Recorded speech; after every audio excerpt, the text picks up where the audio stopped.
So you've made the decision to do carnivore, but you don't know where to start. I'm Jenny. I've been on the carnivore diet for over a year. And in today's video, I'm going to lay it all out for you in a no-nonsense, concise, and organized manner so that you can be super successful for your first few months on the carnivore diet. We're going to go over what the carnivore diet is and isn't, goal setting and expectations, grocery list, everything you need to know about the keto flu, how much you should eat, how often you should eat. We're going to talk about all of that stuff and more. First off, a little background about me. I was a complete skeptic when I started the carnivore diet. My husband started watching Dr. Ken Berry and was like, we need to try this. And I was just like, no, there's no way. There's no way you can get all the nutrients you need from meat. It's just crazy. It's extreme. I'm not going to do it. I had been following a program called Noom. It's a psychology-based app that basically helps you improve your relationship with food. And it's your typical, calorie restriction, high carb, medium protein, low fat style of eating that's pushed on us from all sides. I was eating fruit, vegetables, lean meats, the tiniest bit of grain, no gluten at all. And I had cut almost all ultra-processed foods out of my diet. The only ultra-processed food that I was continuing to eat was Breyer's Carb Smart along with some sugar-free Hershey's chocolate syrup. In 11 months on Noom, I had lost 22 pounds, but it was a struggle the entire time. And the end of 2022, I had been stuck in the mid-190s that entire time. It was driving me crazy. So finally, out of desperation, I decided to try 30 days on carnivore, just 30 days. And that first 30 days, I ended up losing 8 pounds, which is the most weight that I've ever lost on any diet. So I was hooked. I committed to 60 days and then 90 days. And now I just passed my 1-year mark. I've lost over 40 pounds. Now it hasn't been just, a linear path down and losing weight. It has been a series of ups and downs. I've encountered a few roadblocks and things along the way, but I worked through them. And I'm really hoping that this video is going to give you everything that you need to avoid the mistakes that I made so that you will have an easier time on your carnivore journey. So now that you know a little bit about my background on carnivore, let's talk about some of the benefits of the carnivore diet. Hundreds of thousands of people, if not millions of people, have tried carnivore and reported the following benefits. Obviously, weight loss, breaking sugar and carb addiction, improvements in metabolic health, including lower blood glucose levels, lower inflammation, improvements in mental health, including anxiety and depression, complete remission of type 2 diabetes, remission of autoimmune disorders, more energy, and so much more. If you're interested in some hard data, after you watch this video, you can check out my 30, 90, 200, and 9-month carnivore update videos. And if you're coming to this video a little bit later, I will have my 1-year update video as well, along with a bunch of blood work videos. I like to track my progress through weight measurements, DEXA scans, continuous glucose monitoring, extensive blood work. I've had a CAC scan. I'm working on getting a CCTA. So I really like to see the hard numbers because I'd rather show you the data than for you to just take my word for it. I will link those videos in the description below, and also you can find them on my channel at any time. So let's get into the meat of it. Let's start off by defining what the carnivore diet is and what it isn't. The carnivore diet is a way of eating where you only consume animal products. Now there's a spectrum going from the most strict version of carnivore all the way down to the least strict. So let's start with the most strict, which is the lion diet. That is beef, salt, and water. The next level of strictness would be only ruminant animals. So a ruminant animal is an animal that has 4 stomachs and uses that to process out more toxins, more chemicals. I guess that's the thought behind only eating ruminants. And a ruminant is like a cow, a sheep, a goat, moose, deer, elk. Those are all ruminant animals. The next level of strictness would be all meat and all seafood. And then it would go all meat, all seafood, eggs, and butter. And then I think the least strict version of carnivore would be all meat, all seafood, eggs, butter, and dairy. What the carnivore diet is not is if you're consuming fruits, vegetables, any kind of plant material. You're only going to be eating animal products. So you may have heard of the popular meat and fruit diet. I would not consider that to be carnivore. I would consider that to be animal-based or meat-based. An example of this would be Dr. Paul Saladino. He went from strict carnivore over to a meat and fruit diet. Now, Dr. Saladino, I'm not saying the meat and fruit diet is bad, but he's like very healthy. At least he looks like it on the surface. He's like surfing all the time and strength training. He lives down in Costa Rica. He's got a ton of sunlight all the time. he's not most people, let's put it that way. If you came to carnivore because you need to lose some weight and because you want to improve your metabolic health, I would strongly suggest not starting with the meat and fruit diet. I think if you get down to your goal weight and then you've improved all your numbers across the board and you're feeling really good, you're exercising a lot, you're doing all of the things that Dr. Saladino is doing, then perhaps you can think about doing the meat and fruit diet. But there's a few things, caveats to that. So do you fatten easily? I am one of those people that I put on weight really easily. And when I was doing the Noom diet, I was not eating that much, really anything bad. I was eating fruit, vegetables, and meat, and I was still having a hard time losing weight. I naturally fatten easily, so I have to pay attention to how many carbs I am consuming. Now, I may not stay carnivore forever, but I will need to pay attention to that moving forward so that I won't just slowly gain that weight back. There's another caveat to this. Are you a moderator or an abstainer? So if you're a moderator, you're able to do things in moderation. You can have one piece of chocolate. You can have one drink at the bar, things like that. It's not hard for you to say no to more. Or are you an abstainer? If you are like, okay, I'm going to have one drink tonight, and then you're like, 10 drinks later. Or if you eat the whole bag of chips or whatever, if you just can't control yourself, you would have to be an abstainer. For me, I am an abstainer. I have a hard time when there is, Cinnamon Toast Crunch in the house or like Oreos or something. I can't do it. So I know that about myself. So I think you need to think about these things. Do you fatten easily? Are you a moderator or an abstainer? And then perhaps when you get down to your goal weight, you can do the meat and fruit diet. But I think in the beginning, you should really, really keep it strict carnivore and only do animal products. Now, which level of strictness should you start with on carnivore? I think that boils down to why you're doing carnivore in the first place. So let's touch on that a little bit. What I want you to do is take a piece of paper, take a note on your phone, whatever you're going to do, and I want you to list out your motivations for doing carnivore. Why do you want to try this diet out? And tip, I don't think it should just be about losing weight. That's not going to be enough of a motivation. So let me share with you my motivations for doing carnivore, and hopefully that'll get the juices flowing for you to figure out your reasons why, if you don't know them offhand. My first why is my twins, Max and Harry. They just turned 2, and I need to be able to keep up with them. They are little balls of energy. My next reason is I'm turning 40 in March of 2024. And I'm really focused on metabolic health and longevity. I want to do some crazy things in my 80s, 90s. I'd like to make it healthy even into my 100s. So I need to focus on doing the work now while I'm in my late 30s, early 40s, so that I am prepared for that stage of my life. Also, selfishly, I want to be in the best shape of my life for my 40th birthday. I think that'd be really, really cool. And finally, Goran and I, my husband, we are thinking about having another baby. And my first pregnancy was a little rough because I started off overweight and then I gained 70 pounds. And I don't want a repeat of that. So I'm trying to get in the best shape possible. So if we have another pregnancy, it will hopefully be more pleasant. I mean, that's not a guarantee, but we'll see what happens. Now, what should you pick? Well, if you are coming to carnivore really sick, if you have type 2 diabetes, if you have Crohn's, if you have a lot of autoimmune stuff, I would recommend going with a stricter version of carnivore. You may have some food sensitivities that you don't even realize you have. And the carnivore diet is like the original elimination diet. If you get all the way down to beef, and then you can reintroduce one food at a time after 90 days and see if they're giving you a reaction, then you can really figure out what exactly is causing these issues. Now, if you're coming to carnivore because you're just trying to lose some weight, I think you can start with a less strict version of carnivore. I do think, though, that if you are trying to lose a lot of weight, not including a lot of dairy is important. Dairy is very fattening. I mean, baby cows drink milk to fatten up. Any baby mammal is drinking milk to fatten themselves up and to grow. So for me personally, anytime I include dairy, I slow down my weight loss. So I really try not to include too much. Cheese is really easy to overeat. Heavy cream in your coffee, half and half, all that.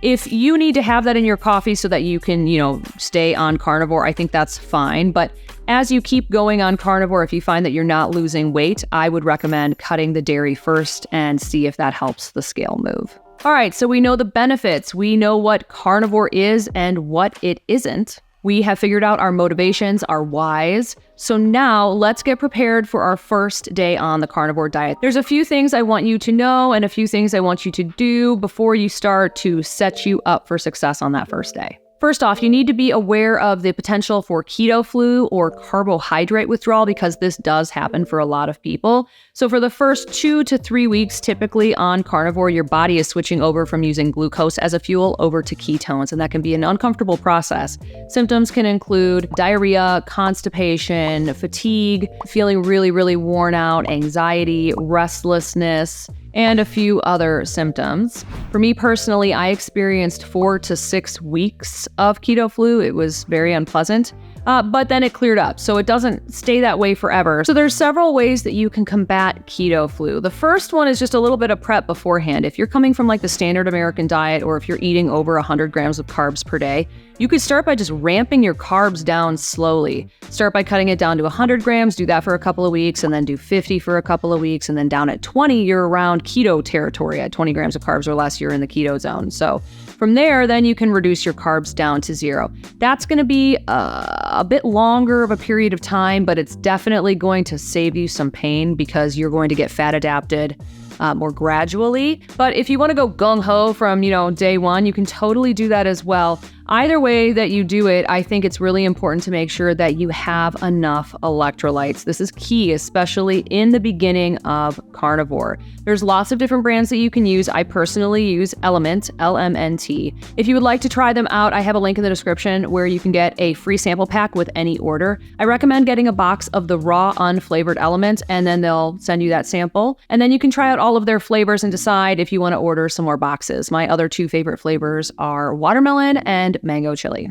I recommend drinking electrolytes right when you wake up in the morning, and then a couple times throughout the day if you're feeling any kind of fatigue or weakness. Now, if you can't afford electrolytes, that's totally fine. Just use a teaspoon of salt in 16 to 24 ounces of water and do the same thing. Just drink it right when you wake up in the morning and then throughout the day, especially during those keto flu symptoms. You also need to listen to your body and rest when you're feeling tired. So for the first 4 to 6 weeks on carnivore for me, I did electrolytes 2 to 3 times per day. I did not go to the gym. I did keep up with my walks, but that was about all of the physical activity I could handle. My biggest complaints were the fatigue and the lack of energy, and I had light diarrhea throughout. I didn't really have any constipation. I also, towards the end of the keto flu period of time, I had a few sleep disturbances. Like I could fall asleep, but I couldn't stay asleep. And then I had a couple of instances of restless leg. But again, all of this stuff cleared up around the 4 to 6 week mark for me. That's a really long period of time to have the keto flu symptoms. Most people, if they have it at all, they're going to have it between like 2 to 3 weeks. It's going to vary greatly from person to person, so you're just going to have to wait and see if you have these symptoms. All right, we've covered the carbohydrate withdrawal or the keto flu symptoms, so now let's prep your kitchen for carnivore. Now, I recognize a few people are not going to be able to do this next part fully, but I really, really recommend doing it if you want to ensure success. I want you to clear your pantry, your refrigerator, all of your shelves from anything that is not carnivore. Get that stuff out of the house. Now, if you're not able to do this, at the very least, get rid of the things that are really tempting to you. So if you love Cinnamon Toast Crunch, if you love Oreos, get those out of the house at the very, very least. Next, if at all possible, try to do the carnivore diet with your partner or with somebody else that you're living with. It just makes it so much easier if you're all eating the same food. And I do realize that most people are not going to be able to do this, but if at all possible, it just makes it so much easier. Next, I want you to go to the grocery store. You're going to need to get some carnivore food items. You don't know how many people I've talked to that are like, all right, I'm going to start carnivore. And then they start and they're like, oh, I don't have any food. So I want you to go to the grocery store before day 1. I have a comprehensive grocery list that I will send you for free. Head over to my Instagram page, follow me over there, and then send me a message and say, hey, I'd like this comprehensive grocery list. I'll send it over to you so that you have it on your phone. It's completely free. And by all means, you don't need to get everything on this list, but I think you should start with a few basics. First off, you should get some eggs, preferably pastured organic eggs. Those are going to be the highest quality that you can get. Next, I think you should get some ground beef. The fattier, the better. So you're looking for 80-20.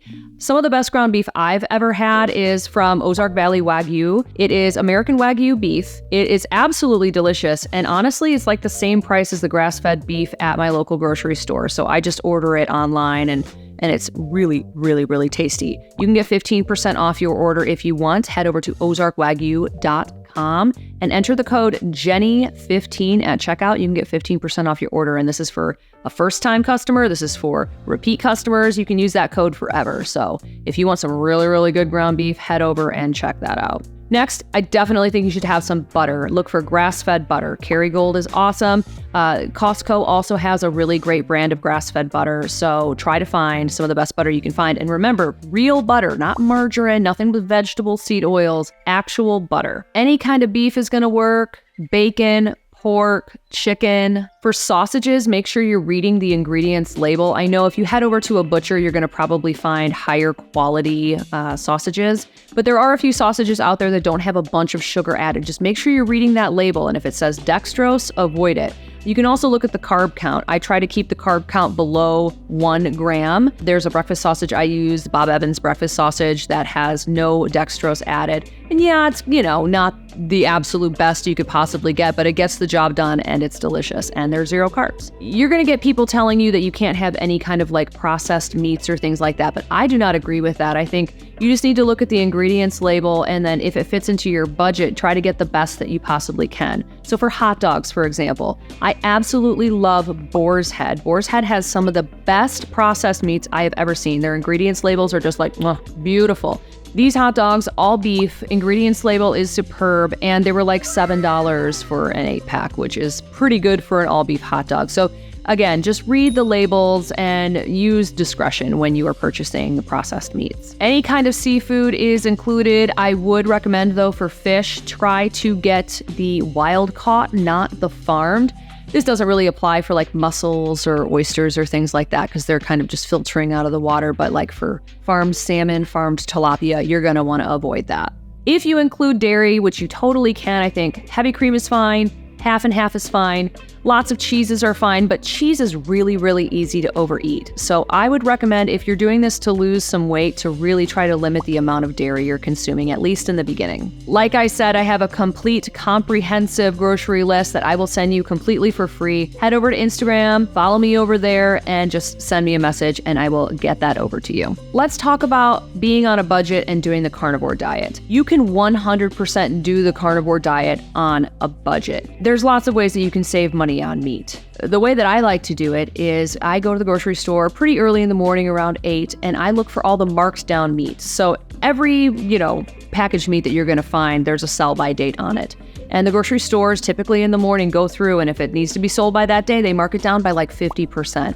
I have found amazing deals on meat. I got I think 2.5 pounds of chicken wings for $5. I got a prime ribeye for I think $7 because it was already marked down twice. So it's worth it to take advantage of those deals. And of course, if you are on a really, really tight budget, you can do carnivore with ground beef, eggs, butter, and chicken. Just find the cheapest meat you can possibly find. You can still do carnivore. So now you're back from the grocery store. You've got some supplies. I think it's a really good idea to do a bit of meal prep before you start day 1. So boil a dozen eggs, cook a pound of bacon, cook up some burgers, start a pot roast, whatever you need to do to make sure that you have some already prepared carnivore meals on hand, because you're definitely going to need them. The final thing I want you to do before you get started, I want you to step on a scale and get a baseline weight, and then I want you to do some baseline measurements. So I like to do chest, waist, and hips. I also do a belly measurement. It's a little bit lower than the natural waist,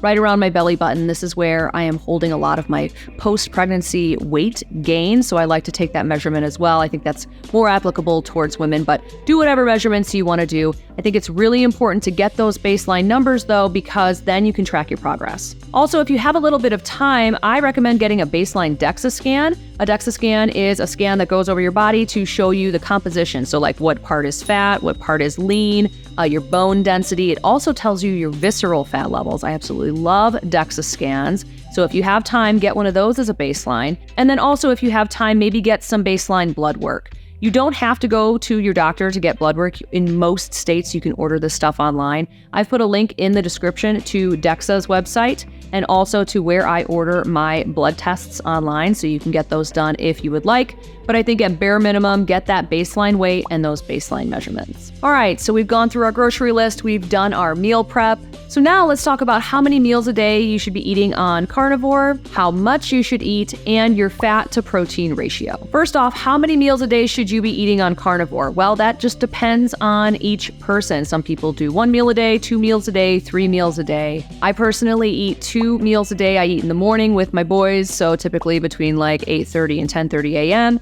And then I like to have my final meal of the day around 3:30, 4:30 p.m. at the very latest. That allows me to have a nice 16 to 18 hour fast in every single day, and I find that it helps me to accelerate my weight loss. In the beginning though, I want you to not worry too much about how many meals a day you are eating. I want you to follow your hunger. In today's society, we've been programmed to eat 3 meals a day and like 3 snacks, so you're just constantly eating. You don't actually know when you're truly hungry, or maybe you're just bored and you're eating, or maybe you're emotional and you're eating. On carnivore, we're going to be breaking that cycle. You do not need to be eating 6 meals a day, and in fact, you probably shouldn't be eating that often.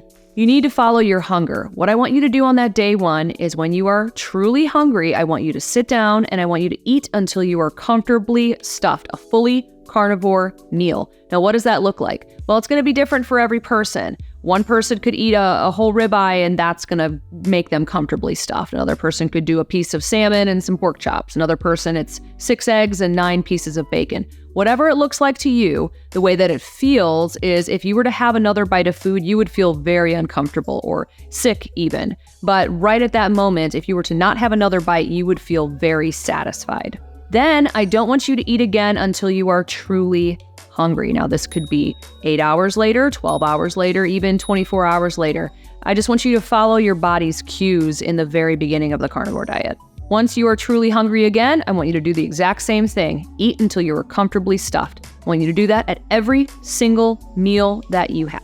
One of the things I really love about eating this way is you don't experience any of those sugar crashes. You know, when you like eat a bunch of food and then you want to take a nap like an hour later. That does not happen on the carnivore diet because you're not stuffing yourself full of carbs and sugar and things like that.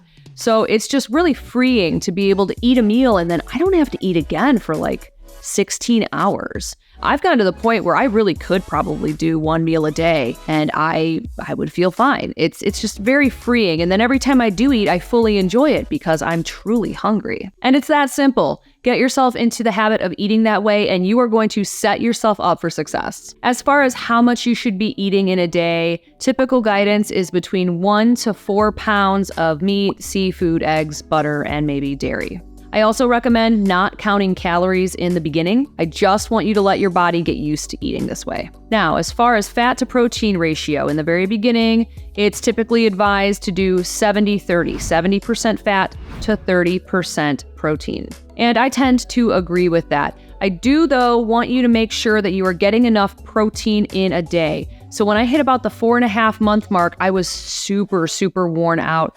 A lot of fatigue. So I went back to take a look at my macros, and there were some days I was getting like 70 grams of protein or 90 grams of protein. And that's just not enough for a person of my size. So I upped my protein to 130 grams per day, and that took care of the fatigue. I started feeling better like within a couple of days. So for this fat to protein ratio, it seems like, oh, you're eating meat. So, you think you're going to be getting enough protein, but I need you to take a look at it, especially in the beginning. I use MyFitnessPal. I use that to track my food. And there's a section where you just go to nutrition down at the bottom, macros right there. And then you're going to see your macro breakdown. I don't do any fancy calculations or anything like that. I literally just use the MyFitnessPal app. It's completely free and it works great. The way that I calculate my minimum protein intake for the day is I take my ideal weight, which is 130 pounds, and I do 1 gram of protein per pound of ideal weight. So for me, I need to get 130 grams of protein per day. That's a minimum. Most days I'm getting a lot more than that, 150 to 170, some days even 200. And now that I've increased my strength training, probably doing it like 4 to 5 days per week, I have increased my protein intake accordingly so that I can continue to build muscle. Now, Do you have to stay at that 70-30 fat to protein ratio for the entire time you're on carnivore? Well, some people have a lot of success with that fat to protein ratio, and some people it adjusts. For me, I'm typically anywhere between like 60-40 all the way up to 75-25. It just depends on what I'm eating for the day. On average, I'm probably about 65% fat to 35% protein on the regular now. And that's it. Just eat until you're comfortably stuffed, and then don't eat again until you're truly hungry. Make sure you're hitting those minimum protein goals per day and try to keep your fat to protein ratio around the 70-30 mark. Make sure to take those electrolytes immediately upon waking to help mitigate any kind of keto flu symptoms. And then if you have some, feelings of fatigue or things like that throughout the day, do another full glass of electrolytes, and that should help take the edge off. I wanted to take a moment to talk about our channel membership. I just launched a channel membership a couple of months ago, and this is just a way that you can take your support of this channel to a deeper level. For as low as $2.99 per month, you can support the testing and data gathering that I do. Head over to the channel portal and check out all of the benefits of becoming a channel member. I just want to thank all of our channel members that have been supporting me for the past few months. It allows me to put full-time effort into this channel, and I am just so appreciative of it. So I wanted to say thank you so much to our channel members. We're going to finish up your starter guide to the carnivore diet with some frequently asked questions. If I don't cover a question that you have, please leave them in the comments below. I'm very responsive to my comment section, and I'm here to help you. So if you have a question, please either leave it in the comment section below or send me a message over on Instagram, and I will do my best to answer it for you. The first question is, how long do I have to do carnivore at minimum to see the benefits? At minimum, I think you should commit to the carnivore diet for at least 30 days. And if you're looking for some real benefits, I think at least 90 is going to do that for you. But don't overwhelm yourself like, oh God, I got to do this for 90 days. Just start with 30 days. And when you get to the end of that 30-day period and you see, oh, okay, my keto flu symptoms have cleared up, I'm really starting to feel good. Okay, then recommit for another 30 days. That's what I did. I committed to 30, and then I committed to another 30, and then another 30, and now I just passed my 1-year mark. So don't overwhelm yourself with the amount of days, but at least start with a 30-day commitment to the carnivore diet so you can really start to see what it can do for you.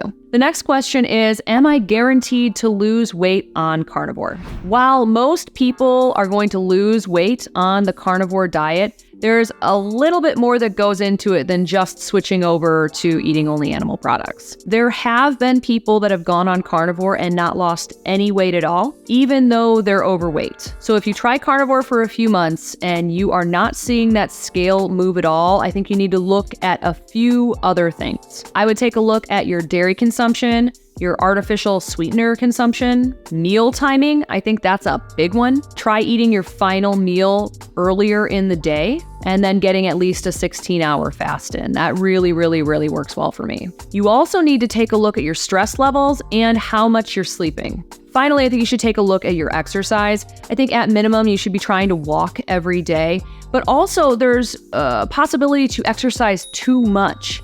I think if you're going really hard, like 7 days a week, and you're not eating enough food, that's going to stop your weight loss.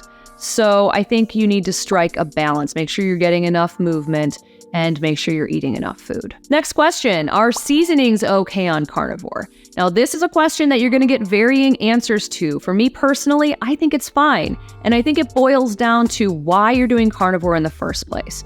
If you are doing carnivore because you have a severe autoimmune condition, I would recommend cutting all seasonings, cutting everything out except for beef, water, and salt. And then do carnivore for 90 days. And then reintroduce one item at a time. So if you wanted to reintroduce garlic, for example, you would do garlic for 3 days and see if you had any negative effects. If your stomach started to hurt, if your joints started to hurt, if you had a breakout of some kind. And if after 3 days you don't, then you know that you're okay to eat garlic.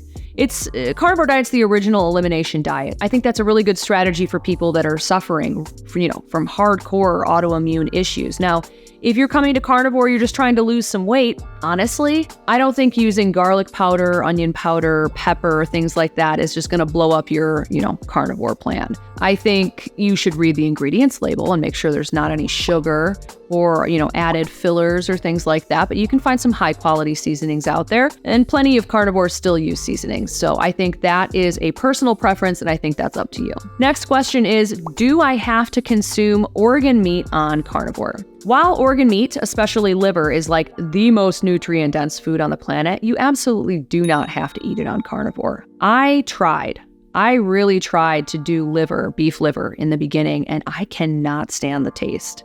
So I do not consume any organ meat, and I have not for almost this entire time. I do a little bit of, what is it called? Braunschweiger? I'm not pronouncing that correctly. Or like a pate. I can do a pate, but I really don't do liver, and you don't have to. You can force yourself to do it. There's lots of people that hate the taste and they eat it like once a week just to get the benefits, all the vitamins and stuff, but I don't think you have to do organ meat on the carnivore diet. Next question, can you include artificial sweeteners on the carnivore diet? This is another one of those questions that you're going to get varying answers to. Here's my take on it. Whenever I do artificial sweeteners, I think it slows down my weight loss. I also experience some stomach distress from specific sweeteners, specifically erythritol or Swerve. I have not noticed a lot of issues with allulose. Allulose is good. I think stevia has a weird chemically aftertaste. I don't really dig it. And the thing with artificial sweeteners is it's tricking your body into thinking you're eating something sweet. So if the whole point is to break, sugar addiction, carbohydrate addiction, and things like that, you kind of just want to go cold turkey, right? But on the other hand, if you need to have a spoonful of stevia in your morning coffee in order to do the carnivore diet, I'm not going to tell you to stop doing the stevia if then you wouldn't do the carnivore diet. You know what I mean? You got to pick your battles. So I think as you continue on carnivore, if you find that you're still kind of feeling a little blah, cut out the artificial sweeteners then and see if that makes a difference. A lot of people use artificial sweeteners on carnivore, and I think, you possibly could. It's really what's going to work best for you. All right, the next question is just more like techniques, how to fight sugar cravings. This is a big one, and this is one of the reasons why I advocate for cutting artificial sweeteners as much as possible, because when you are still consuming, artificial sweeteners, your body still thinks you're consuming sugar, and it can make you crave real sugary items, real high carb items, and things like that. So that's kind of why I think artificial sweeteners should be cut out. So first, if you follow my advice to eat until you're comfortably stuffed at every meal, that is going to help you lower your sugar cravings. You simply won't have an appetite for another ounce of food. Next is time, and I know that's not really a sexy answer, but the longer you stay away from sugar, the less of a hold it will have over you. Another technique that works really, really well for me is starting to associate the consequences of eating sugar with the food itself. So let me give you an example of this. I had been on carnivore for about 4 months at this point, and I went to the grocery store and I was like, you know what? I'm gonna have a couple of cookies. I used to get these 2-pack of chocolate chip cookies or M&M cookies, and they're so soft and delicious. So I was like, okay, I'm gonna have a pack of these. I gobbled them down and they tasted really good, but within an hour, my blood sugar had spiked drastically and I felt really weak and lethargic, even though I had just consumed like 300 or 400 calories worth of cookies. I felt like I was starving, like I needed to eat again. So that's what happens when you have a bunch of carbs. Your blood sugar spikes and then it drops and then it just leaves you feeling completely wiped out. I haven't eaten cookies since that day because I remember what they did to me the last time I ate them. I remember feeling like shit. I remember that drastic spike and dip in my blood sugar. I remembered how I was starving 2 hours later, and I put all of that stuff into my mental Rolodex. So now when I see a cookie, I don't think, tasty. I think, oh man, that's gonna make me feel like crap.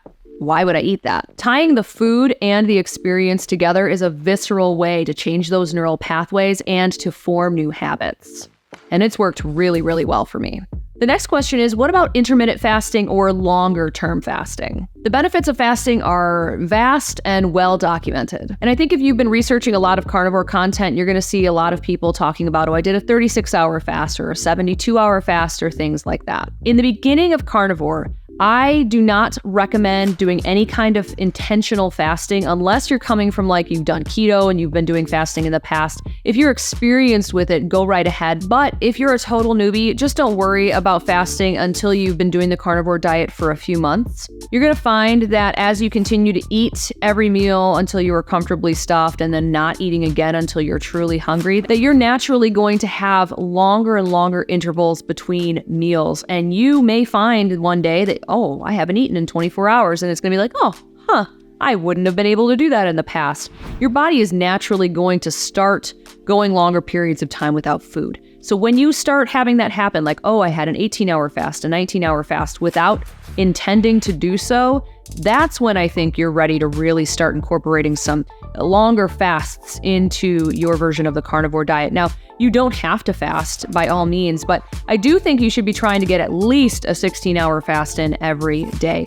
When you are not consuming food, when you're not digesting food, your body has time to repair itself, and you want your body to have that cellular turnover, that autophagy. So I do think a minimum 16-hour fast per day after you've gotten through the first couple of months of carnivore and gotten used to eating that way is really beneficial. The next question is, do I need to track my macros? What fat to protein ratio should I aim for? I think in the beginning, it's a good idea to track your macros. We talked about the 70 to 30 fat to protein ratio. I think that's a good starting point. I use the MyFitnessPal app to track macros. It's really easy. You just put your food into the food diary, and then you hit this nutrition button right here, and then you go up to the upper right-hand corner and click macros, and that's going to give you your macro breakdown. I don't do any kind of fancy calculations or 1 to 2 to 5 or whatever. That's too confusing for me. I just use the MyFitnessPal app, and it works great. Now, after a period of time, if you have gotten used to this and you're feeling good, I don't think you need to track your food forever. I do think it's good to track your food for a little bit, because then you can learn what the composition of your food is. Like,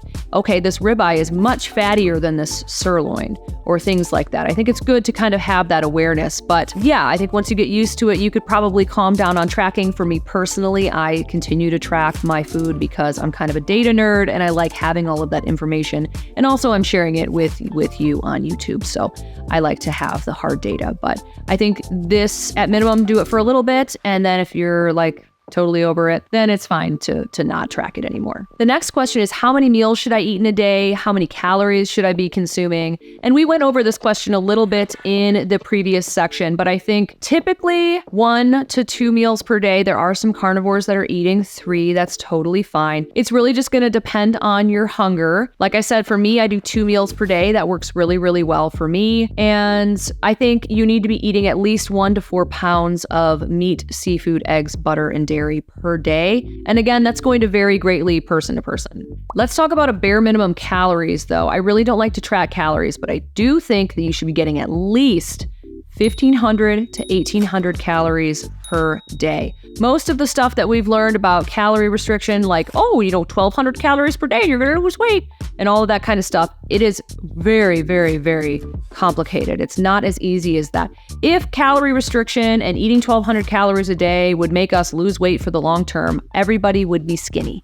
You know why? Because we've all tried it. We've all failed at it. I think you need to be getting a minimum 1,500 to 1,800 calories per day when you're eating the carnivore diet. That is going to give your body the nutrition that it needs, and it's going to feel comfortable enough to release those fat stores. A lot of this is hormonal, and if you're not eating enough food, your hormones are going to be out of whack. So make sure you're getting at least 1,500 calories per day. And if you're physically active, you need to be eating more than that. Next question is, what about snacking? Can I do some snacking on the carnivore diet? In my opinion, in theory, you should not be snacking on carnivore. If you are eating until you are comfortably stuffed at every meal, you are not going to want a snack. Now, we all know that snacking doesn't just occur because you're hungry. You snack because you're around other people. It's like a social thing, or you snack because you're bored. You snack because you're emotional. There are so many things that can trigger snacking. And there are a ton of keto and carnivore snacks out there that you can purchase. Companies are going to fill that void if needed. But I think, especially in the beginning, it's a good practice to just eat until you're comfortably stuffed at every meal, and then don't eat again until you're truly hungry, and minimize the snacking as much as possible. I think you're going to lose more weight. I think you're going to improve your health faster. And there's really no reason to do a ton of snacking. The next question is, what about cheat meals? And this is another one of those things that I think is up to your personal preferences. I do not believe in cheat days where you like go off the rails and have a ton of really high carb, high sugar processed foods and things like that. It's just not even worth it to do because you're not going to get the full benefits of carnivore if you are having a few cheat days like this a month. For my first 9 months on the carnivore diet, my husband and I would do a keto cheat meal once a month. So we would have all of our normal meat, and then we would do like jalapeno poppers or like homemade jalapeno poppers or a salad or this keto flatbread that's really good. So we would keep it keto, and that worked really well for us. And then I think planning cheat meals around special occasions like holidays or birthdays or things like that, that can be something for you to look forward to, and having a planned cheat meal like on Thanksgiving or Christmas or things like that can really help you to stay strict the rest of the month. So I recommend if you're going to have a cheat meal, plan it way ahead of time, know exactly what you are going to be consuming, and really try to avoid ultra-processed foods and things that have a lot of sugar. If you want to do like a keto cheat meal like I was doing, I think that is acceptable. Doing a cheat meal like that once a month isn't going to, mess up carnivore for you. Next question. I've seen people eating like sticks of butter on carnivore. Do I have to do that? Absolutely not. You do not have to eat butter, by the stick if you don't want to. I did try it in the very beginning of carnivore. I was like, what's this all about? Gave it a shot. And it was not for me. I probably eat like a tablespoon or 2 of butter a day. I'm not eating sticks of butter. But there are lots of people that have success with that. So I think, give it a try and see if it works out for you. But no, you absolutely do not have to eat sticks of butter on the carnivore diet if you don't want to. What about constipation and diarrhea on the carnivore diet? Will my bowel movements even out? Yes, 100%. Now, early on with the keto flu symptoms, you may experience diarrhea, constipation, both, but that does clear up after the first 4 to 6 weeks. Everything goes back to normal. Now, there's another caveat to this, though. You're simply not going to be producing as much feces when you are consuming an all-animal product diet. Meat is the most nutrient-dense food on the planet, and your body assimilates most of it. So what that means is your body uses the bulk of what you're eating. The egg is like the perfect food. Your body assimilates 100% of it. So if you're eating a bunch of eggs, you are not going to be excreting any of that because there will be nothing to poop out. So keep that in mind. You're not necessarily constipated because you're not pooping as often. You're just not creating as much poop. Next question, what about fiber? Don't I need to have some fiber in my diet to be healthy? You do not need to consume fiber to be healthy, and most of that information is just creative marketing materials from cereal companies. Fiber has been associated with rectal bleeding, constipation. I know it's always pushed as like helping with constipation, but it can actually cause constipation, and a plethora of other lovely symptoms that the cereal industry does not want you to know about. I've linked a couple of really good videos in the description below about this topic. A couple of really good studies are referenced in those videos, so I highly recommend taking a look at those, but 100% you do not need fiber in your diet to be healthy. The next question is, can I get all of the vitamins and minerals I need to be healthy if I'm only eating meat? This was one of my main questions when I started thinking about doing the carnivore diet. I had been told my entire life, you gotta eat your fruits and veggies to get your vitamins and minerals. And in fact, you're getting your vitamins and minerals mostly from the meat that you are consuming. I have done extensive blood work on vitamins and minerals since the 6-month mark on carnivore, and all of my vitamins and minerals always come back perfect.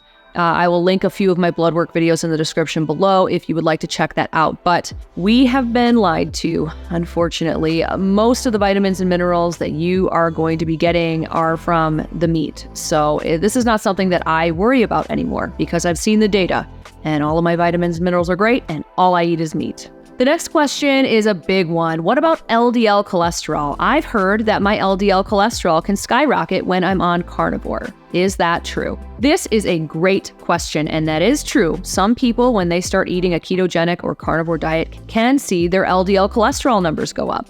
But the whole LDL cholesterol is bad narrative is not based and has never been based on good science. This narrative was pushed by a man named Ancel Keys, who was a big name in the whole saturated fat argument after President Eisenhower had a heart attack in the 50s. Ancel Keys was very charismatic and also very pushy, and he basically bullied his viewpoint to the top of the pile, to where now it seems like it's common knowledge that, LDL cholesterol is bad, even though it was never based on good science. This is a huge story. There's a lot of background that goes into this. So if you're interested in learning more, I highly recommend reading 2 books. The first is called The Big Fat Surprise, and the second one is called The Great Plant-Based Con. Both of those books are going to go into hardcore detail as to why this saturated fat is bad narrative has been pushed for the past 60 or 70 years. It's a very interesting story.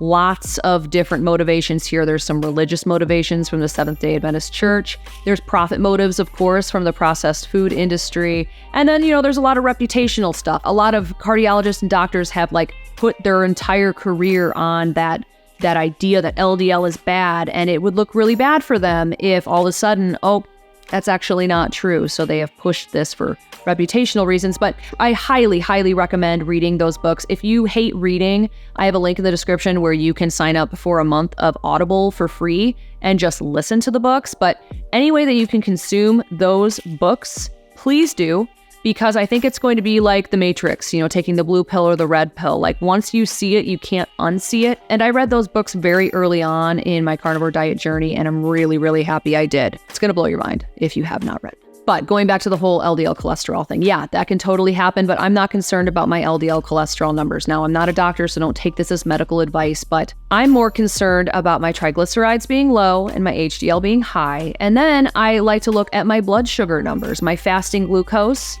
and my fasting insulin, and my A1C. I think those 5 markers are in your blood work are more indicative of your cardiovascular risk than your LDL cholesterol numbers, because there is such a thing as a lean mass hyperresponder. This is a person that going on a ketogenic or a low carb diet, it makes their LDL levels go super, super high, total cholesterol and LDL numbers, but they also have very high HDL and very low triglycerides, and they tend to be more lean. There's a theory behind this called the lipid energy model. I know most of what I'm saying right now is sounding like a foreign language, so if you are interested in learning a bit more, I have linked some research from a man named Dave Feldman in the description below. He and his team have done some amazing work on this whole lean mass hyperresponder thing. It's an interesting thing that needs to be studied more. But in my opinion, if triglycerides are low, HDL high, if your fasting glucose is under 100, your fasting insulin is low and in a good range, your A1C is under, 5.7, 5.6 or below, you're in good shape. I'm not even worried about LDL cholesterol at all. I think those 5 markers are going to be your most basic high quality markers that you can look at to get a quick glimpse of your metabolic health. Of course, I don't think blood work is the end all be all. I think you need to be looking at other things and also taking into account how you feel. But I think it's really good to at least know those numbers. Now, if you are having a hard time getting your doctor to order those for you, you can in most cases order these online in the United States. I head over to ownyourlabs.com. In the description of this video, I have listed out all of those tests, how much each test costs, and have linked the website to where you can order these for yourself if you're interested in knowing these numbers. Also, if you'd like to know a little bit more about cholesterol, I have a very extensive video on this. It's my 6-month carnivore blood work video. The first half of that video is like a cholesterol 101, where I go into the intricacies of cholesterol. And I think, again, this is information that everybody should know, so I will link that in the description as well. The next question is, I've heard in the news that eating meat causes diabetes, that eating meat causes cancer. Is that true? So that is another case of fear-mongering. There is no definitive evidence to show that eating meat causes cancer or eating meat causes diabetes. The biggest, the study that's been in the news of late is a Harvard epidemiological study that says that eating meat causes type 2 diabetes. And that study is laughable. Shouldn't even be called a study. There are so many flaws in it that it is disgusting that it's even allowed to be reported on. One of the biggest flaws in that study is how they categorized the definition of red meat. So they were categorizing lasagna and sandwiches as red meat. It's not the meat that's causing the issue, guys. It's the pasta, it's the carbs, it's the bread, it's all of that stuff. And there's just so many other flaws with that study. Of course, the media likes to pick up on clickbait worthy headlines. So it's going to say, oh, meat causes type 2 diabetes. But that's when you need to know how to read one of these studies, or at least know of a person that can break it down a little bit better. Zoe Harcum is an amazing resource for this. She has a weekly newsletter where she takes a study, breaks it down, lets you know like, okay, who is funding this? What are the biases? Is this good research? What does the statistical data actually show? You can sign up for her newsletter. I think it's 35 euros a year. And man, I have learned so much about how to interpret a scientific paper from her. And I think it's just an amazing resource. I have put a link to her website in the description below. Do yourself a favor and sign up for that, because you're going to become just so much more educated on how to see if a study is quality or to see if it's complete bullshit. And I think that's something that everybody needs to know how to discern. The next question is, how often should I get my blood tested? What are some of the other tests that are out there that I can use to check on my metabolic health? So I'm kind of a data nerd. If you have watched my channel at all, you will see that I have a ton of different ways that I test my metabolic health. I use weight measurements, continuous glucose monitoring, DEXA scans, blood work, CAC scan. I'm working on getting a CCTA scan. I just love having all of these numbers. And like I've said before in this video, I have links to where I get my blood work done. I have links to where you can find a DEXA scan. And I am trying to share all these resources with you because I think it's really important for everybody to know their numbers and to at least get some testing done at least once a year. As far as continuous glucose monitors, there's lots of different ways that you can get one of those. I personally use the NutriSense app. It's a wonderful non-diabetic continuous glucose monitor app where it just has so much data. I absolutely love NutriSense. Another way that you can do this is get a doctor to write you a prescription for a continuous glucose monitor. If you are not diabetic, your insurance will not cover it, so you're going to have to pay for it yourself. But I can get a Freestyle Libre CGM. It lasts for 14 days for, I think, $80 per sensor. So it's like $160 per month to do continuous glucose monitoring. If you have the resources to do this, I would recommend trying to do like a month or two of continuous glucose monitoring, just so you can see how food affects you. I had a continuous glucose monitor for 3 months before I started the carnivore diet. So I was able to see like, oh, this is, when I'm eating fruits, vegetables, meats, and the Carb Smart ice cream. And this is when I'm just eating animal products. And I saw about a 20-point drop in my glucose numbers when I went over to carnivore. So it was really cool to see in the data. I'll link all of that stuff in the description below if you would like to check it out. But yeah, there's lots of different ways that you can measure your metabolic health. But I think also going off like, how do you feel? How are your clothes fitting? I think those are great free ways to see how well you're doing. And I think you need to combine all of that stuff to get a really good holistic view of your metabolic health. Be sure to hit that subscribe button if you have not yet. I am releasing content all the time on the carnivore diet, lots and lots of data for you. So if you're interested in that, I share a lot of my numbers with the community. I am here to help. Please use me as a resource. On the screen right now, I'm going to put a link to my latest carnivore video, and I'm also going to put a link to my 6-month blood work video right here. This video is amazing. It has a lot of really in-depth information about cholesterol. So if that's something that you're interested in, I really advise you check out that video, especially the first 15 minutes of it. Thank you so much for watching, and I will see you next time.